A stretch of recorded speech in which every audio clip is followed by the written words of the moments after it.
Welcome to the State Scaling SaaS podcast, sponsored by Zeno Digital Consulting Group, where we talk with founders and operators about building durable, scalable businesses. My guest today is Whitney Hudson, head of enterprise sales at BRIJ. BRIJ is a commerce identity platform helping brands unlock first party customer data and build deeper direct relationships with their customers. Whitney leads enterprise growth and works directly with brands navigating customer data, identity, and revenue expansion. Whitney, welcome to the show. Hi, Brad. Thanks so much for having me. I've been really looking forward to this conversation. I know we had a little pre-call the other day, and so I've been super excited about getting you on and just talking to you. So why don't you, in the beginning, why don't you just give us your take on BRIJ? Just let's get that out there first, so we know what BRIJ is and what it does, and how you guys are solving problems. Absolutely. I'd be happy to. So to give you a little bit of background on BRIJ, we're spelled BRIJ, but our goal is to really bridge that gap between the physical and digital. So the best way you can think about it is, let's say you go to skullcandy.com and you buy some Candy AirPods. If you're buying directly from their website, they know that it's Brad making that purchase. They know where you purchased. They know what you purchased. If you're buying that same pair of headphones, though, at Costco or Target or Amazon or TikTok Shop, all of a sudden Skull Candy has no idea who made that purchase. So these create massive blind spots in nearly every business that sells omnichannel. And BRIJ's goal is to really bridge that gap by creating relationships with those consumers at that point of purchase so that they can share first-party information about themselves with the brand. This creates so many opportunities for brands to have a stronger idea of who is purchasing from these offline channels, which can lead to so many values across their business, from how and where they advertise, what types of products they are stocking in store, and how they are marketing to those consumers depending on where they're purchasing. Interesting. So how does that work? So basically Skull Candy is one of your, in that example, Skull Candy would be your customer. And Yep. so they've implemented BRIJ to somehow connect with these other channels that they use, whether it's retail, Best Buy, or whatever. And somehow you guys have figured out a way to get that information, from the customer, and then do your analysis, and then they now have that data. Yep. So there's really three parts to the BRIJ platform. The first part is around customer acquisition. So we can create mobilely enhanced experiences that are, mobile first and meant for a consumer, if they were to scan a QR code or click through an ad, be able to be taken kind of into the world of the brand right away. And there's a variety of call to actions, but it can be something like, in the case of Skull Candy, warranty registration. So the customer, the give that the brand is giving is register for your warranty. So the customer is willing to share information about themselves. There's a variety of other tactics that we see work really well, such as rebates, sweepstakes, or very frequently, it's just get a free gift. Scan this QR code, you just purchased this product, share your opinion with us, and we'll send you a sticker. Doesn't have to be anything big, but that kind of give and take with the consumer really creates the ability to gather that first party information. So things that consumers are directly giving to you. And then beyond that, the acquisition is really just the first part. Then it's about what you do with this data. So we can help brands visualize and slice and dice this data. That's where a lot of the AI components of our platform come into play. And then also activate it out downstream. So their email service provider, their e-commerce platform, you name it, it's really meant to fit into their wider environment. Interesting. Okay, so it's not necessarily like you connect into Amazon or you have a connection into Best Buy. You're basically just creating a process where in the package or something, there's a QR code to register for the warranty, get your sticker, yada yada yada. And that way they now, because I'm a I'm a religious warranty registration guy, just Yep. just so you know. Okay. You're our guy. I'm I'm your Like, if I get it, In fact, I just a little funny story is we had something to go that went wrong with our AC when we first bought the house. Or so no, it was like 10 years after we bought the house. And the guy comes in and is like, um, "Well, I've got some bad news for you. It's not under warranty, so it's going to be this." I'm like, but I'm pretty sure I thought the warranty was like 10 years. He's like, "Oh, well, that's for only people that like actually registered, and nobody does that." I'm like, just one second."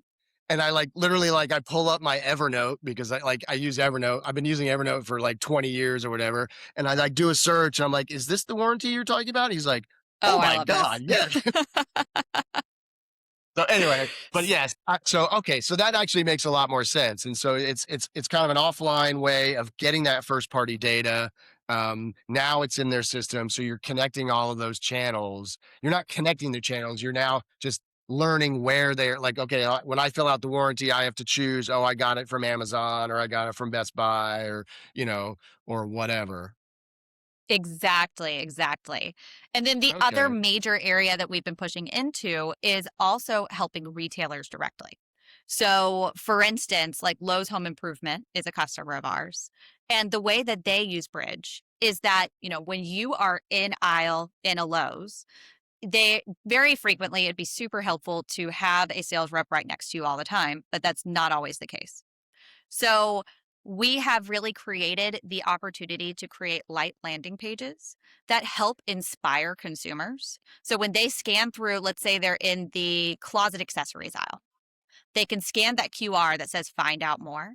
And what this is doing is it's helping them see beyond the aisle. There might be, 100 products in aisle. There's 1,000 to 2,000 products online. How do we inspire them, educate them, and help them understand what else there may be?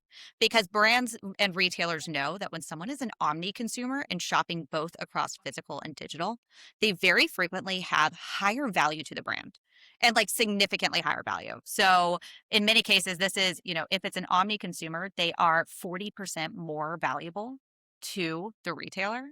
So anything the retailer can do to kind of bring people from that physical back into the digital environment and deeply engaging with the brand means more money for them. So fascinating to me, a little background on myself. I have been in retail marketing tech for a long time. I started with Bronto Software, which is an email service provider. Rest in peace. It was acquired by NetSuite and then by Oracle long ago and has gone the way of the dinosaurs, but was a wonderful place to start my sales career. And then went over to Simon Data, which is a customer data platform, and recently rebranded as Simon AI. So, was there for about 6 years. And last spring, I ended up meeting Kate Stevens, the founder of BRIJ, when I was actually doing a reference call for someone that they were looking to hire. So, always funny how people get into each other's orbits and networks. But we hopped off that reference call. And after she had shared a little bit with me about BRIJ's goal to really be able to help retailers and brands be able to fill in that massive gap in terms of first party data in these unknown channels. It's like, first of all, this is a problem that I have seen personally, really across my entire career. And we both left that call and we go, huh, like, I know that the point of that call was providing a reference, but there might be something here that is worth us continuing the conversation. So, lo and behold, within a couple of months, I had joined the BRIJ team right as they were bringing on their Series A. So, it's been an extremely exciting chapter for the company. I think I've been in startups my entire career, but this is the smallest of the startups that I've been in or the earliest stage. And it is fascinating to see the speed and the velocity at which we are moving and the growth that we're truly seeing week over week right now. It's definitely one of those years where I feel like I kind of just need to buckle up because it's going to be a wild ride this year. How long ago did you join Bridge? I joined back in September. September. Okay. Wow. Yeah, you're just getting started. That's awesome. Yeah, just getting started, but it's been a quick ride so far. For Been sure. able to bring on a couple of our kind of larger logos here just in the past couple of months. And so, we're really, if you kind of look at that proverbial hockey stick, there's a lot of excitement internally on where we are kind of in that upward progression currently. And how involved are you personally in those, bringing on the logos, business development in general, or do you just basically kind of leave it up to your team? If it's a small team, it sounds like it might be a small team. So, I mean, you might. My guess is that you are still probably quite involved in some of those larger contracts. You are exactly right. So the way that our team functions is that, we have an SMB team, a mid-market team, and an enterprise and strategic accounts team. Now, one thing I'd love to chat with you about today is how we've been able to leverage and utilize AI to likely have a smaller team than I would have envisioned needing a couple of years ago, because we are able to essentially punch above our weight with the tool set that we have available to us. But my own particular role, yes, I am managing our mid market and enterprise folks. But for those most strategic opportunities, still very hands on and kind of taking the lead in many of those. What we're finding, especially as you move into those strategic and enterprise accounts, is that, the playbook doesn't necessarily exist to the same point. Everything is fairly bespoke when it comes to enterprise and requires being able to deeply understand our tool and be able to tie it to their business problems. So that's something that myself and Kate, our founder, have really kind of tied into together is how do we kind of continue to propel the fairly broad use cases that we can support and ensure that we are sharing a message that is resonant for each of the individual brands or retailers that we're working with. Want to get into how you guys are using AI for sure. I want to know about like internally in the product, and then kind of again your point how you guys are being able to keep lean. But I just want to touch on just one last thing about the Yeah. kind of the sales motion, or like w- what you just said about kind of communicating to your customers. So, like, how would you describe kind of the impact of not owning first party data? Mm. Hmm. Excellent question. And candidly, that is the core of most of the conversations that we're having. Because as we know, data is king. The more data that you're able to have on your consumers, the better decisions you can make for your business, the better ways that you can communicate with your customer. And if you're a growing company that even is looking for something like an exit event in the next couple of years, guess what investors are going to be looking at?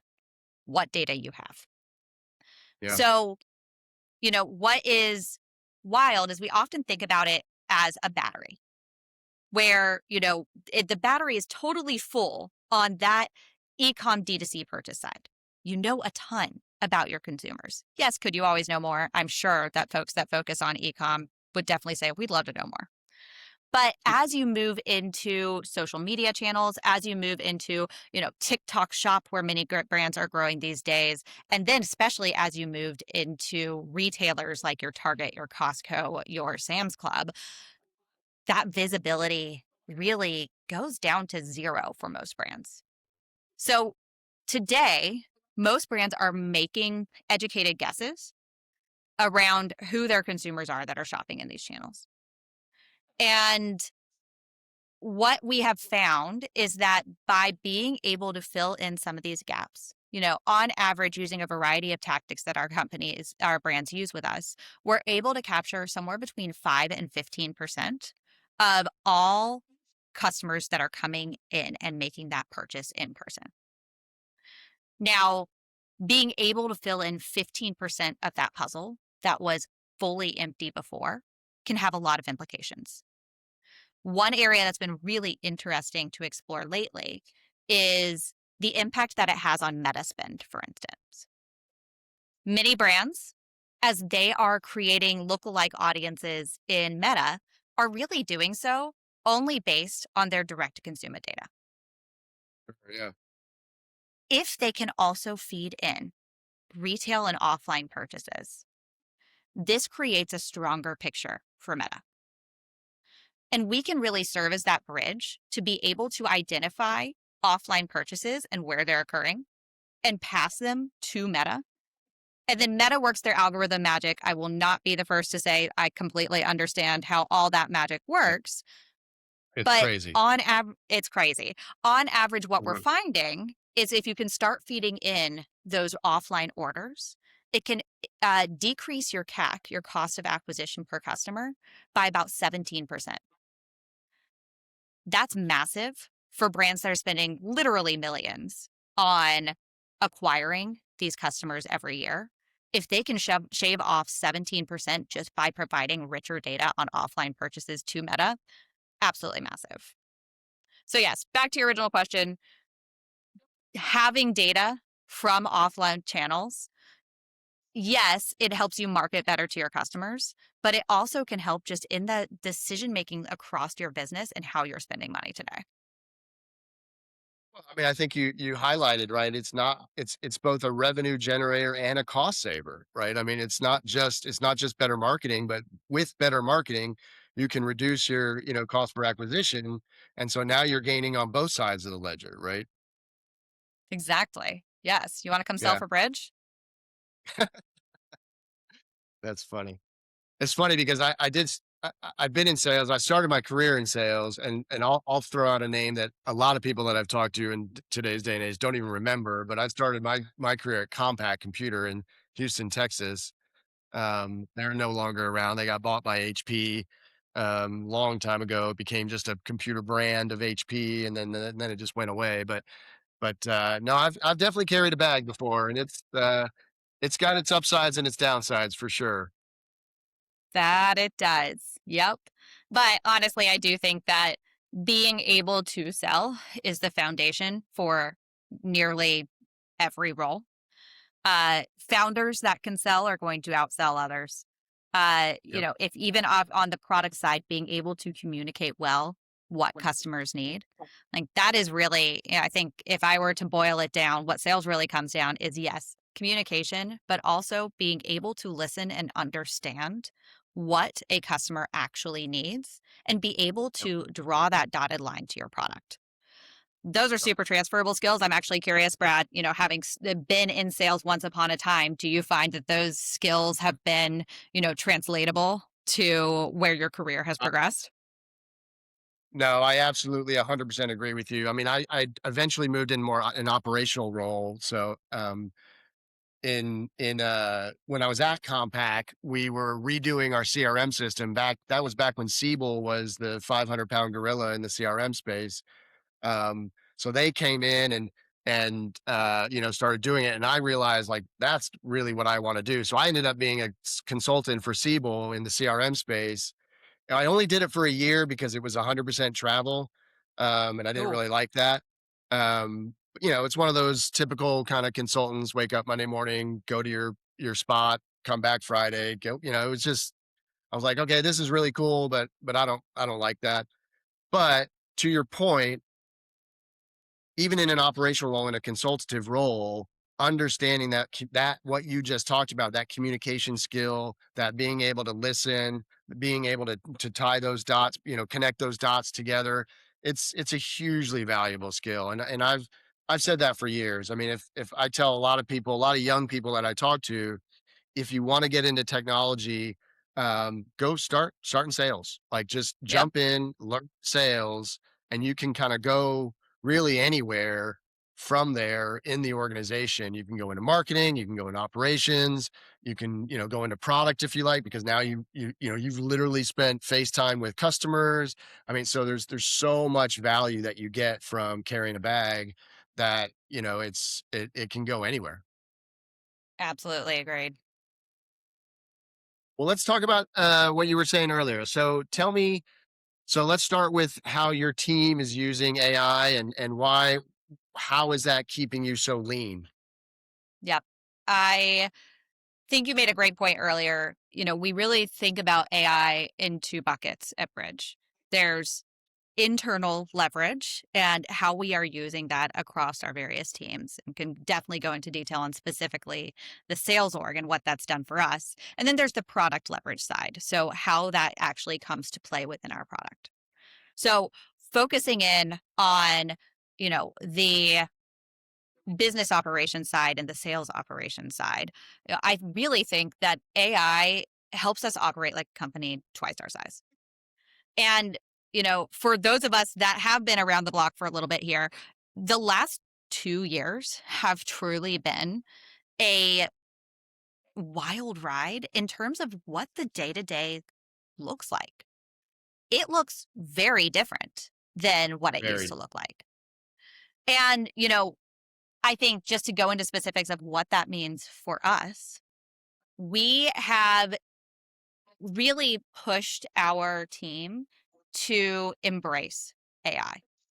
And part of that is it's actually even been folded into our company values.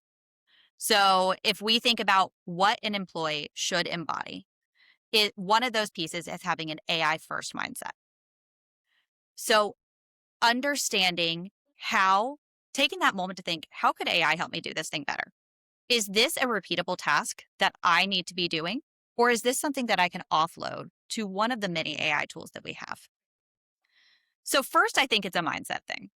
Being able to ensure that we are kind of constantly asking our team to figure out how to bring AI into our day to day to make us stronger as an org.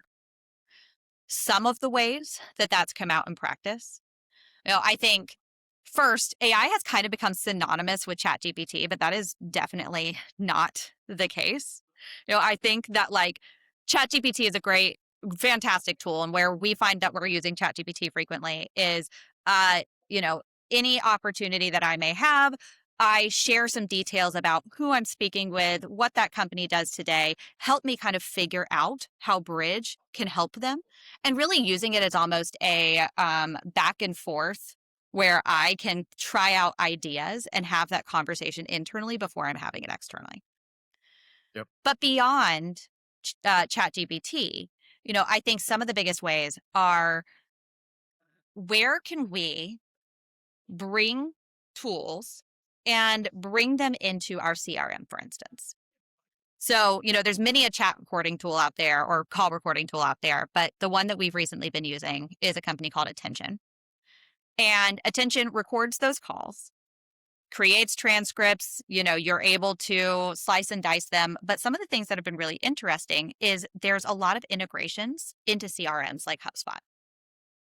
So we are That's able huge. to have these auto update our deals with what is that next step? Who are the Yep. stakeholders on this opportunity? What do we need to be driving? What are the risks in this opportunity? So, Brad, I know that something we were chatting about when we spoke earlier this week was just how much of that manual time in, the very important but tedious tasks of keeping up a CRM and making sure the data is accurate can be offloaded to AI tooling so that we can focus on the strategy side and the things that frankly frequently get salespeople ticking, and less so on the, you know, database cleanliness, for lack of a better term. I spent most of my career at VMware. We may have talked about this in our previous conversation, but um, building, our CRM, our account management, our opportunity management. We use Salesforce at. We used to use Salesforce at VMware, and it was the number one issue that we have. We could build the best workflow, the best process, all that, but getting the reps to enter the data was always the biggest hurdle. Like there was Yep. always this trade-off. It's like the product guys wanted this data, marketing people wanted this data, finance wanted this data. Like, and I kept having to say to these people, I was like, guys, they're not going to do it. Like I'll put the fields in, and we could have a form, as long as you want to get all of that wonderful data. They're not going to do it because they're salespeople and they just want to talk to people. They're not data entry people. Like it is like you're asking a fish to climb a tree. Like it's just not going to work. And so thinking now back to having something, a tool like you just described, essentially taking a conversation that they have and taking all of that data and putting it in the right fields in the CRM, that is game changing, absolutely Game game changing. changing for sales organizations, for sure, for companies as a whole, for the marketing teams, for the finance teams, like everybody, right? Because you can just literally have a conversation, ask the right questions, and then all that data gets populated. That's just insane. Night and day, frankly. And so what I would say is, if I tomorrow could hire 3 more sales reps or 1 amazing sales operations person, I'm choosing the sales operations person. I'm Yep. choosing that person that lives and eats and breathes AI and tooling that can make all of these pieces and parts fit together, can Yeah. build that infrastructure so that our reps can perform at a higher level day to day and know that in the background, all of these things are occurring. And as a business, we now know, like to your point a minute ago, Brad, yeah, pounding on AE's doors every day saying, like, fill in the freaking fields on HubSpot or Salesforce, just do it. I was just talking about on the BRIJ side how we are talking to brands all the time that have incomplete data. The same is true if we don't have a clean CRM. It's always the data in, data out. So, Yep. where we have seen AI just having a night and day difference is one, having a person in seat to really be the conductor to bring all these pieces together and make them work and focused on that job. And then being able to enable our team to do what they do best, which is listen to our customers, understand their challenges, and work deals to close, where much of that kind of uh, work that was going on that was time sucks, frankly, but important in the past is truly a thing of the past. I haven't done a lot of research, so that might be out there.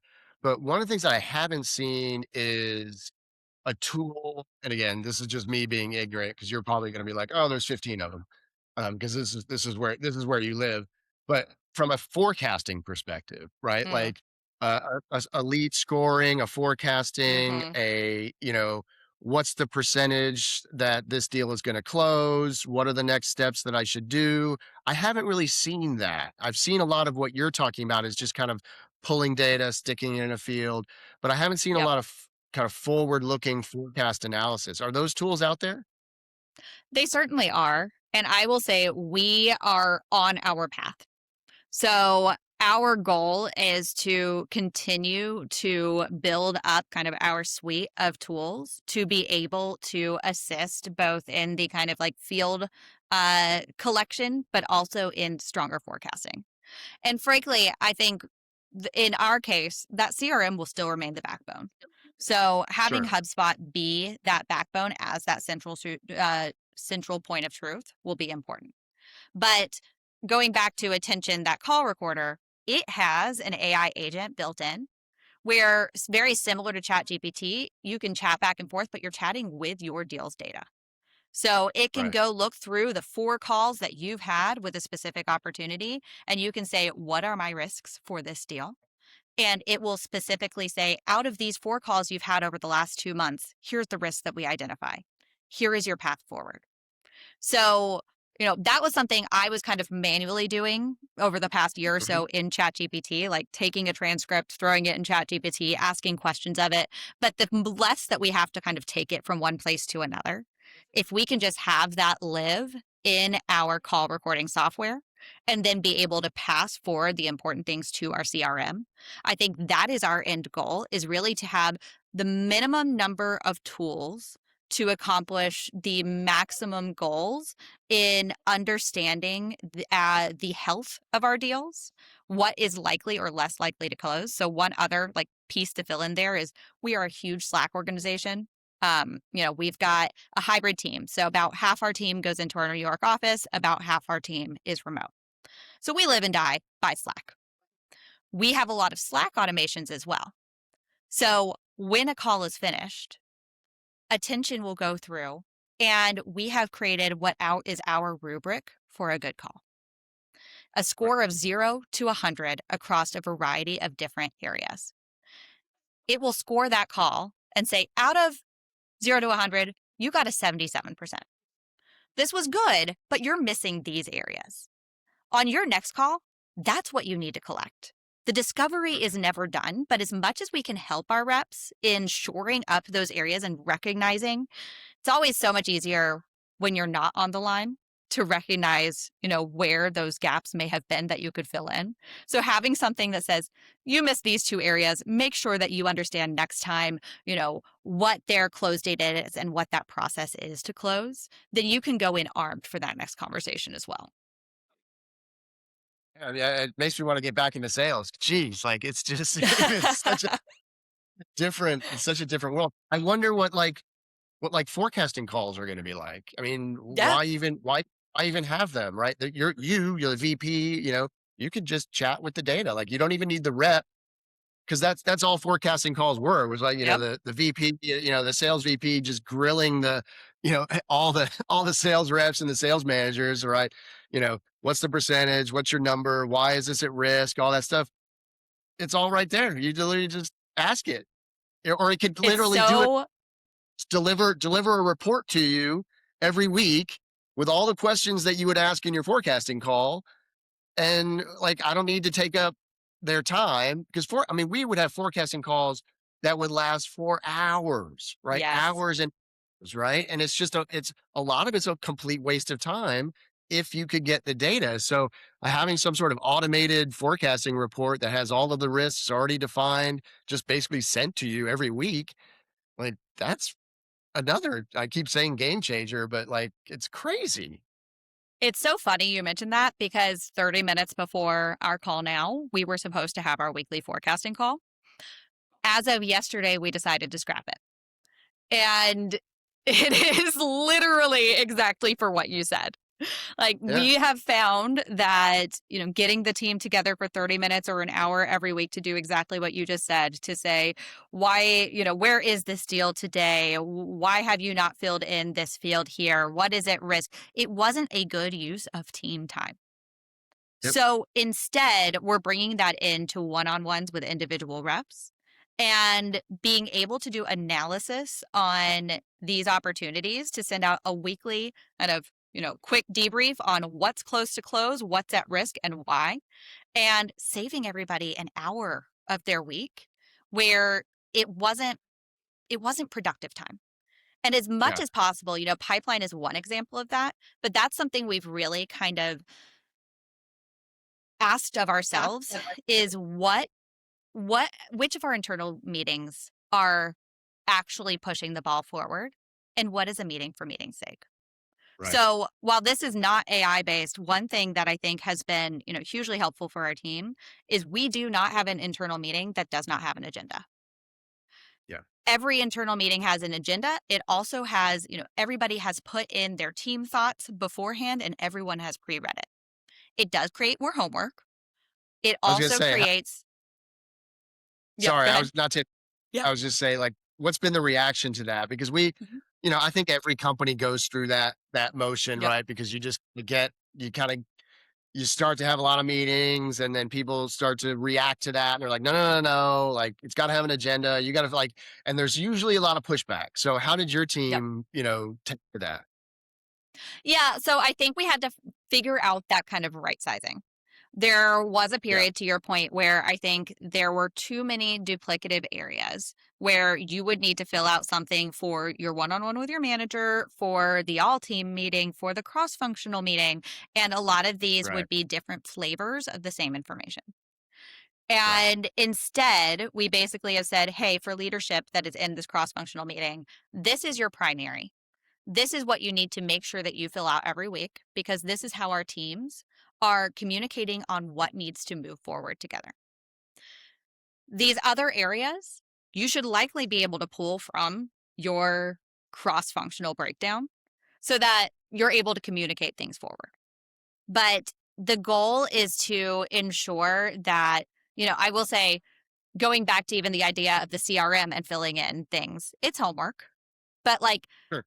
seeing the value that is being driven via meetings now versus before we had this process in place, for me, makes it worth it. Yeah. Because like if I'm going to be spending my time in an internal meeting, I need that meeting to be productive. Yeah. Otherwise, there is better places for me to spend my time. And we are Yeah. not shy to cut meetings if we have found that people are coming unprepared, because I would much rather give back that time to my team than us all sit there and say, what were we supposed to be covering today? I guess we'll just kind of talk about this. And then it just is like pointless. Even just the ability to summarize those meetings. I mean, I know this is like one of the more basic functionality of AI nowadays, but like the amount of meetings that I used to be on just to listen because I wanted Yep. to hear what's going on. I wasn't necessarily involved, but I needed to hear the back and forth and all that. And, I'd get the notes from the project manager about the meeting, but like I always felt like it was better for me to be there. But nowadays, you feel like, the summaries and that you get the transcript. I don't want the transcript, but you can get a really good summary, from AI. So you can kind of miss a lot of those meetings where you were just attending to listen and you could be Yep. doing something and then schedule your own time to kind of review because now you kind of manage your schedule. Now you're not tied to whatever time that meeting is. Like I can go review it when I want to review it instead of having to be there at 8 a.m. every Wednesday or whatever where I want to be doing something else. Honestly, I know it was only a couple of years ago that not every meeting was recorded and summarized, but I wouldn't know how to function if we Yeah, went back to that tomorrow. Uh, certainly. Yeah, it- absolutely. It's amazing how quickly we've come to rely on these tools, right? Because we fill the time now, right? That's Mhm. the whole thing is like when you save time, you fill the time. And now you're filling the time with the stuff that you believe is more valuable. And so to go back it would kill things. Like we can't do it. Absolutely not, and I don't want to. Yeah.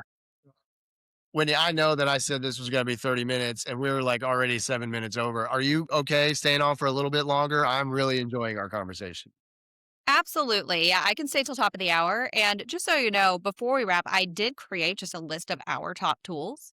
So at some point in our conversation here, would love to share just, my goal is that this is as useful as possible. Again, if people are spending their time listening to something, let's make sure they walk away with tools that they can start using in their org today. So would love to share just a couple of the tools that we have found very useful to our org. Let's do it. Amazing. Okay, I have got my list right here. But yeah, first on the list, the one everyone knows, ChatGPT.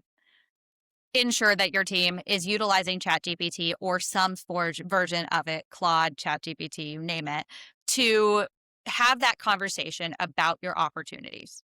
Being able to understand what makes businesses tick and what makes individuals tick within those orgs make you a better salesperson. Now to the more fun ones, now that ChatGPT is out of the way. One of my favorite tools is called Prompt Cowboy. This is a free tool that essentially just helps you write better prompts because the prompt is really going to get you what you want out of these AI tools. So you can type in, I want to better forecast my deals. And it'll Yeah. say, instead of asking that, here is a specific paragraph long prompt that is going to help ChatGPT or Claude or you name it be able to create a stronger result for you. That's something you can do today. Promptcowboy.ai, I think is the title of it. And the better prompts you can make, the better outputs you're going to get. It's funny that you say that because whenever I use ChatGPT, I don't use Prompt Cowboy. I just use ChatGPT to Mm-hmm. tell me a prompt that I should use to prompt it to do Yep. I'm like, I want to ask you this, but that's really, like, what's the best way to ask you this? And then it like gives me this long prompt and I just copy it and I just paste it in. I'll be interested to see how Prompt Cowboy works. I'll definitely check that one out. Give it a try. report back. It's been a huge help. Another one that's been great on the sales side is a tool called Gamma, Yeah. Gamma. So Gamma is creating slides via AI. And that's visuals have kind of been the hardest challenge, I think. Yep. You can create a lot of good content via your typical GPT, but being able to get the visual rights is a lot harder. So Yep. you can upload your brand book. It can create that V1. I tend to find it gets me, 70 to 80% of the way there and then need some Yep. adjustment from that. But a huge help in creating a slide deck. I On that use Gamma. note, yeah, go ahead. Mhm. I'll just say I use Gamma. I love it. It has definitely helped me, just create pitch decks, create sales decks.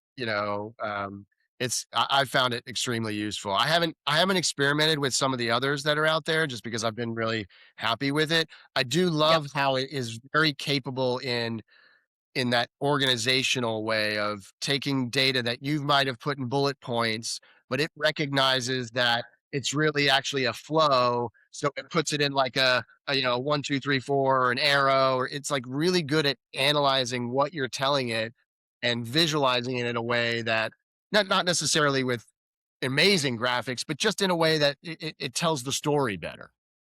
totally. I think it helps take it into a visual. And it Yeah. can even help me if it's not even customer facing, just figure out how I need to visualize it myself. Yeah. Speaking of visuals, another one that is a silly name but so fun is Nano Banana. Have you heard of Nano Banana? I have. I haven't used it, but I've seen it out there. Yeah. So Nano Banana is by Gemini, so Google, and it is image creation. And where we find that this has been super helpful for us, especially me kind of working some of these strategic enterprise opportunities, is being able to help our customers visualize BRIJ within their aisle or within their products. So Oh, yeah. you you can say, I want a bunch of cosmetics containers that have a specific type of logo or whatever the case may be. And it will help you visualize and bring that to the brand so it feels very personal to them as well. Crazy to see what you can prompt it and it can create from the visual side as well. Yeah, that's cool. I hadn't really thought of that, but that I can see that being definitely another game changer to to your point is letting that customer visualize and full, most people are visual people. And so, you can talk to them all day long, but then you show them that picture is like, oh, this is actually what the aisle was going to look like. They're like, oh, okay, now I get what you're saying, right? I couldn't get it from what you were telling me, but now that I see that picture, that makes it, it clicks. Totally. Two last ones on my list here is one, we have an internal Slack channel called AI Learnings. And this is where people across our team, as they are interacting with new tools or using new tools, can share those learnings more widely. So our head of marketing, Lex Kilroy, brought one to the table a couple weeks ago called Manus, Manus. This is one I wasn't familiar with, but essentially what she was able to do is she gave it BRIJ's kind of ICP info, so who is our ideal customer, and said, scour the internet for relevant events in our field that are occurring this year. What's really That's right. You cool, that.